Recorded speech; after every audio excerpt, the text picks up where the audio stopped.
What up, my real estate family? Welcome to Realtor Larry Smith, the YouTube, my real estate journey. For those of you who have been on this journey the entire time, you know that this is me going through the process of what it's been like for me being a new California realtor. And it has been an interesting one. So if you want to know more about that journey and you want to jump to find out more, you can actually go back into the playlist and you can watch it from day one. It's a very short video series, and this is the next video in that series, obviously, where I just go into my journey and I talk about what I've gone through and my experiences and my feelings and my thoughts. And so you kind of get life of what it's like to be a new realtor and what I'm experiencing. And hopefully by going through this, you're going to understand my journey, and it's going to help you in your journey, and maybe even avoid some of the pitfalls and problems and stressors that I had going through my journey. So that's my goal in doing this series. It goes with the rest of my YouTube channel. There's plenty of other fascinating stuff on this Living For You YouTube channel, but this is just a slice of it. So if this is your slice, you can watch this, even though I recommend all the other fun content that I put out on this channel. I'm Realtor Larry Smith. If you want to know more about me, and if you need help selling your home, buying a home, renting a place, or whatever, or you know someone who does, you can go to larrysmith.realtor. That's me. You can also reach me at Lawrence Smith at kellerwilliams.com, at kw.com, Lawrence Smith at kw.com. You can also reach me on my social media at Realtor Larry Smith on Instagram and on Facebook. You can Google Realtor Larry Smith. I pop up because I pretty much got a domination on it. That was my whole goal, to get my domination in Google. So just Google Realtor Larry Smith and you'll see my picture, you'll see my videos, you'll see my social media, you'll see everything about me, and we can work business and do what we need to do, or you can recommend business. But if you like the video, go ahead and like the video, subscribe to the channel so that you know when I put out content specifically regarding this, so that your life can be influenced and I can learn from you. And if you're a seasoned realtor, or if you're someone who wants to get into the business, or you have a lot of information about the business, I am a student, right? I'm not here teaching, I'm here expressing and telling my story, so I learn from other people. I wanted to get on today because obviously, you see the title. I have exciting news. I have my first clients of real estate. I'm actually in the process of looking for townhomes or standalone single family homes for this person. So I am just looking and finding and going through the MLS and everything. Now, this person is really easygoing. This is not one of those demanding clients. The demand comes in the price, right? The demand comes in the price. If you know anything about California real estate, you know that the average home in California, single family home, is $636,000, right? And I know many of you are like, wow, that's a lot. Well, it's California. You guys know California real estate is prime real estate, especially right now. So $636,000. And so my client's goal is to find real estate worth, where as far as a monthly payment, similar to what he pays in his monthly rent, which is at $1,700, a little over $1,700. So we're trying to keep it between $1,700 and $2,000 worth of monthly mortgage, which puts his price to find a home, a townhome, at a whopping between $350 and $500. And 500 is pushing it. It's really $350 to $450,000. So you have that is my challenge, and I choose to accept it. My challenge is to find an inexpensive, affordable home in a quality neighborhood at that fairly reasonable price in California for my client. And I know some of you of my viewers are from other parts of the country, maybe the South where I'm from, or you're maybe from somewhere else in the Midwest or in the middle of the country, the Great Plains area, in which $450,000 is a lot for a mortgage. And yes, the prices vary, but you have to understand, like I just said, in California, $636,000, $450,000 is not at the top of, not even at the median standpoint in California real estate. California real estate is pretty expensive. And so that's my challenge. And like I said, he's been easygoing. When we had our meeting, we had it via Zoom, and we discussed everything. We discussed finances. We discussed credit. I know a lot of times that is a kind of a scary thing for newer agents. It certainly was something that I had trepidation with going in, is discussing other people's finances. I don't always like to discuss my finances. I don't like people diving in my business. In fact, when I purchased my first home years ago, back in 2010, it was all kinds of questions. They wanted bank statements. They wanted information on where I lived. They wanted my income statements. They wanted pay stubs. They wanted my credit score. They wanted to know everything about me. It was almost intrusive, but you have to understand, you're making a big life decision when you're purchasing a home. That's not just a little small thing. Especially when it's your first home, it's a big life-changing decision for you. So it has to be taken that way. And so therefore I had to get over the hump of asking, can you afford this? What is your current income? Do you have the income level to afford this? What is your credit score? Will your credit be fine enough for you to get an approval from a lender on purchasing a house? Because if not, this whole conversation is futile. You're wasting my time. I'm wasting your time. Okay, where was I? I was talking about financing a home. That was my fire alarm. I'm trying to cook, work, record, do all kinds of things at the same time. That's our life, right? So anyway, but if I don't ask you about your finances, then what are we doing, right? If I don't ask you about your credit, then what are we doing? If you can't qualify for this home, then our conversation, as I said before, is futile. And so I had to ask those questions. And then I went to the questions of asking, what are you looking for? What do you want? And I was told specifically by my client that I wanted a standalone or a townhouse. I wanted to be under this price. And because he's easy, I told you he's not a difficult client. He kind of like, my only non-negotiables is I want hardwood floors and I want a garage. And I said, well, you know what? We can do the garage. I said the hardwood floors is kind of a very specific kind of touch, and it's cosmetic. So it can be done by you later on, right? And we can look for it. We can put it on the list of things to look out for, but don't let it be a non-negotiable if you don't get it, because you can change carpet and flooring for what you want in a house that's yours. And so he thought about that. He said, I have other things, but you mentioned that it's cosmetic and can be changed. So see, these are things that you have to tell your clients, right? You have to say, that's not necessarily something that should be non-negotiable because it's changeable by you.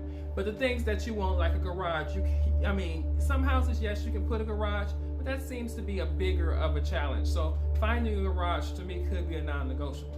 And then he just told me some of the locations that he wanted to live, and I've been looking in the locations that he wants to live for what he wants. And I've been looking, and I've been looking, and I've been looking. I found some possibilities, but then I'm like, let me send it to him. Maybe he like it, but I have to make sure it's what he wants. So even before I send it out and say, hey, I've been looking at this one, is this something that you might find interesting, so we can set up a meeting to go and view it?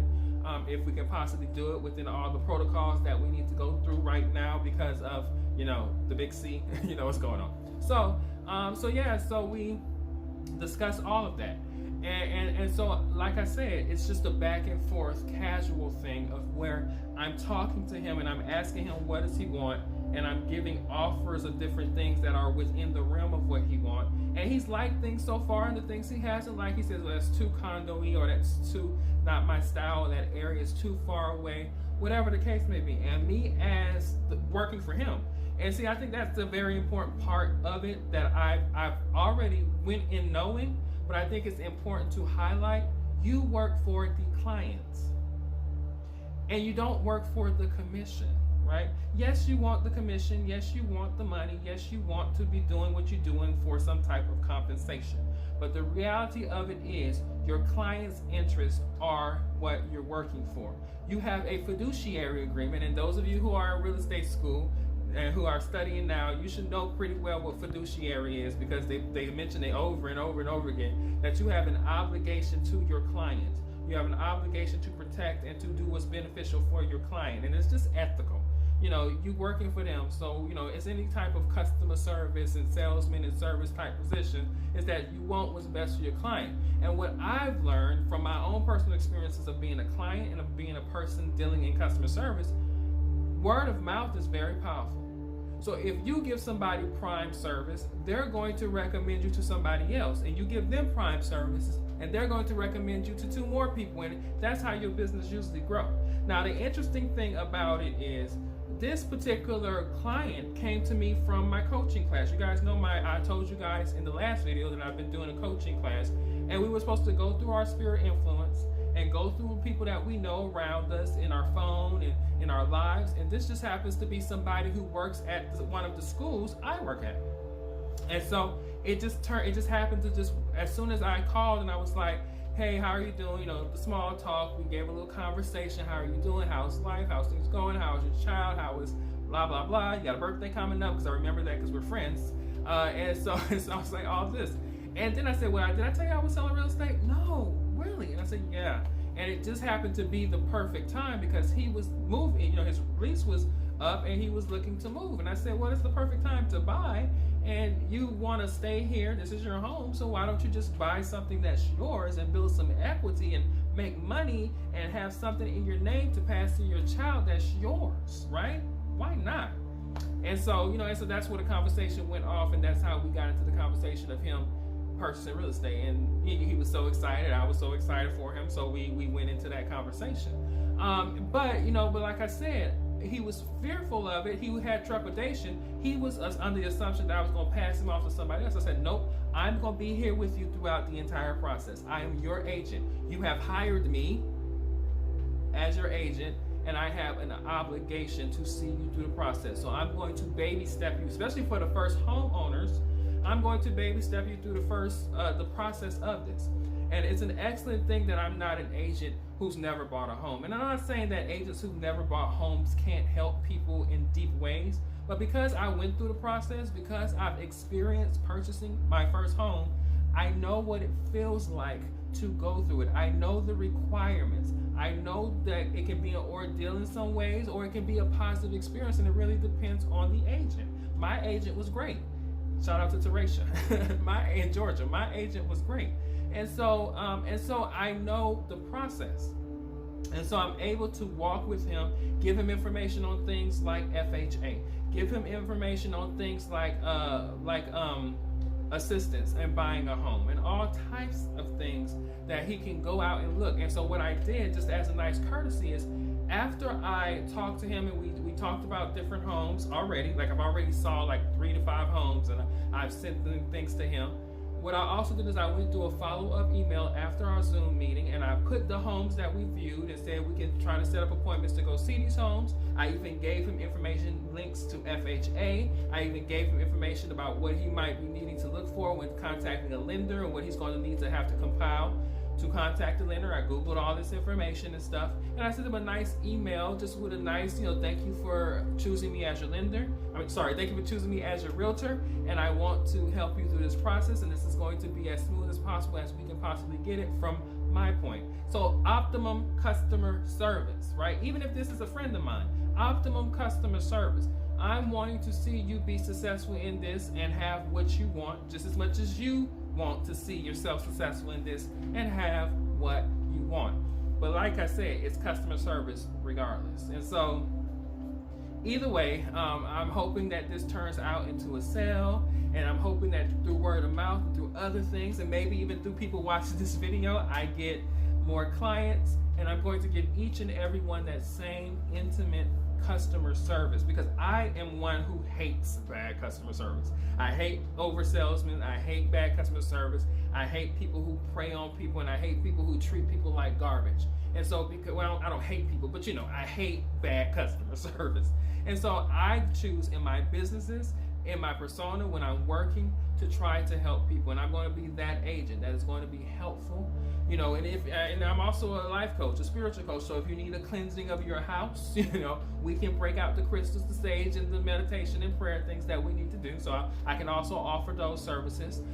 Whatever services that you might need, I can also offer. I want my client to have the experience of enjoying their purchase, or if it's an investment, really, really honoring and loving their investment.